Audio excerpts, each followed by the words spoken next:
So we had Modelo as our local partner in NFL Mexico, and Modelo decided that Joe Montana was the biggest name, and they wanted to have Joe Montana as kind of like the kind of the icon around it.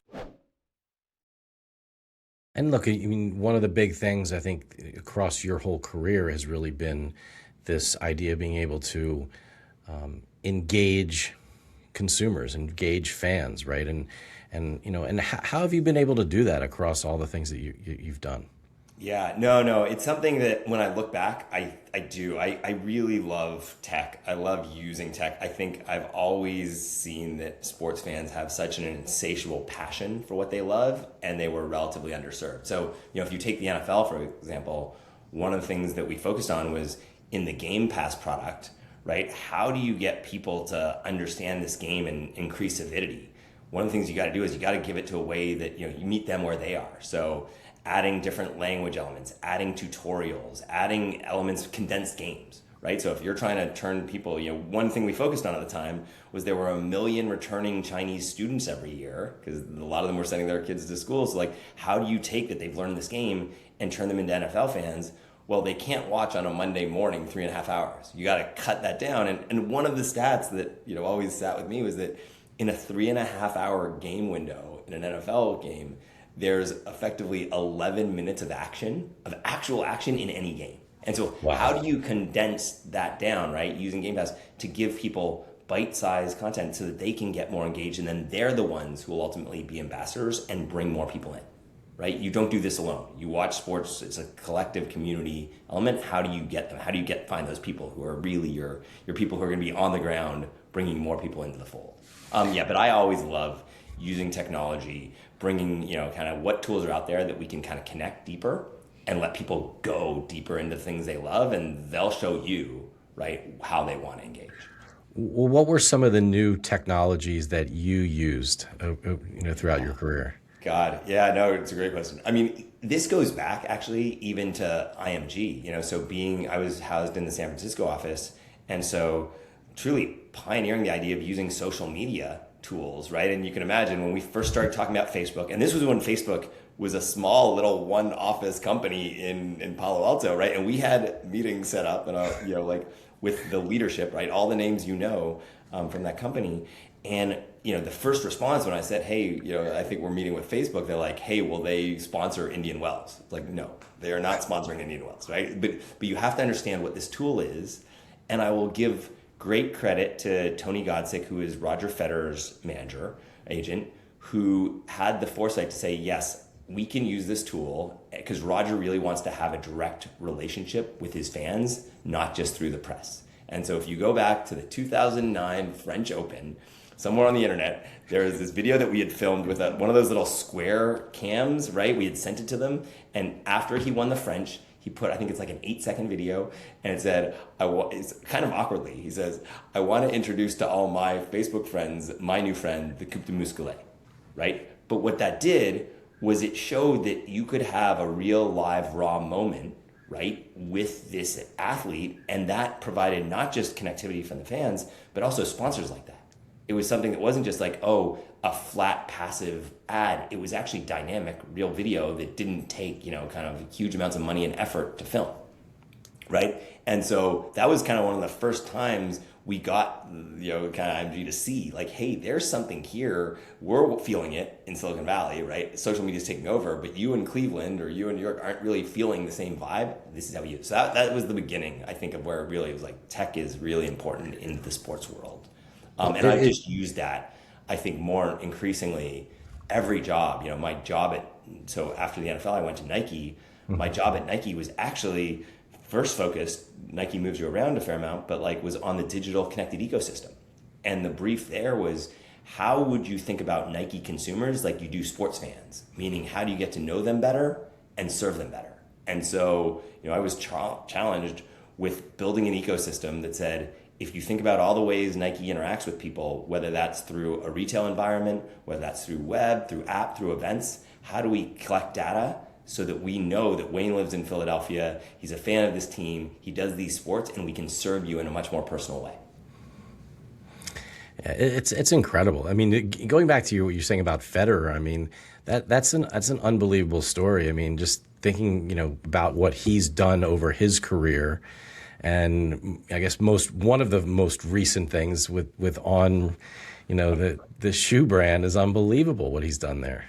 I was just listening to a podcast, I think, with Tony about that story, right? And I will say this too, having been fortunate enough to work with some of the world's most renowned athletes, Roger is one of the rare ones who puts everybody else ahead of himself. I mean, down to the little things of like asking about family or like opening doors for you. Like nobody else at that kind of like global renowned athlete level I've ever seen do that, right? But you're right. I mean, when you listen to Tony talk about it, the On opportunity is incredible because now you see what's happened.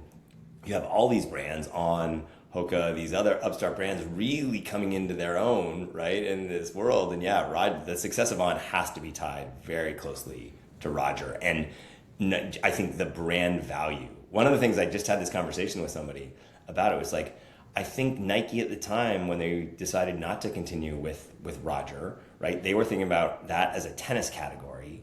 But, if you take a step back, people who love Roger, that they do lots of other things other than tennis, right? They transcend sports. They may not play this. And I think they kind of missed that one because it's hard to not see that, wow, these people who love Roger really love Roger, right? Like they really kind of believe in him. And I think that transcends the business opportunity. And I'm not sure, again, the dealings, I wasn't close to that one.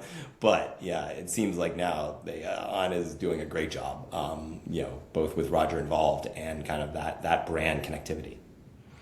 When you think about some of the brand deals that you've done over the years and different types of collaborations or different types of partnerships, is there anything that sort of really stands out in your mind? You're like, wow, that was just so much fun, or that was such a great idea, or you and your team did something that was just like really just was so special. Wow. There's so many I don't want to miss. I feel like I will miss some. Unfortunately, I will say this. There were some ones that stand out for various reasons, I think, in each of the roles, right? I mean, I'd say this, one of the ones I mentioned, pioneering, if you go back, if you're into the video games, being involved with both EA and kind of what they were doing on some of the video game, but then also being hired by Take-Two 2K Sports when EA got closed out of the NFL, and building a game using athletes like Joe Montana and Martin Anderson was fascinating. And how do you take on the behemoth? How do you take on the gorilla, right? It was a really fun experience as both a consulting client and somebody who we used IMG athletes for, or a lot of different athletes as well. I think, at the NFL, just the idea of how do you really create value, and working with great partners like AB InBev or Microsoft to say, hey, we're going to actually, instead of go market by market, we want to do a global partnership with you, and we want you to see the vision of there. I'll give you an anecdote, and then I'll move on to one other one. But like one of the things that you learn right at the time, you could in the U.S. you couldn't you didn't have athlete deals with beer, right, and alcohol. But in Mexico, those rules didn't kind of like have the same limitations. So we had Modelo as our local partner in NFL Mexico, and Modelo decided that Joe Montana was the biggest name, and they wanted to have Joe Montana as kind of like the kind of the icon around this. But you could use Joe Montana, so they created Joe Montana beers, and they had his jerseys on it, they had his championship rings, they had this. And so I ended up getting married in Mexico. And I think all my friends remember from my wedding in Mexico is that it was at a pretty epic villa, on the coast. And all they drank was Joe Montana beer the entire time, because Modelo had been kind enough to like deliver like a truckload of Joe Montana beer. So that was like those fun quirks, like, oh, the world is different and the rules don't apply. I think the other one, and I'd be remiss if I didn't say this, is being lucky enough to work on the Nike Dream Crazy campaign, which was the Colin Kaepernick campaign, right? And being closely involved in all of the elements of that. How do you dance around the NFL being kind of like one of the biggest partners of Nike, but standing up for what we believed was the right place with Colin, right? And launching that, and just the story behind that is just incredible. But those are the ones that immediately stick out, but there are probably so many more that I'm forgetting. If you can tell me, working with Colin on that campaign, I mean, was he in the room with you and your team when you were putting that together, or how did that all come together? There's a lot, and again, I want to say something with Nike.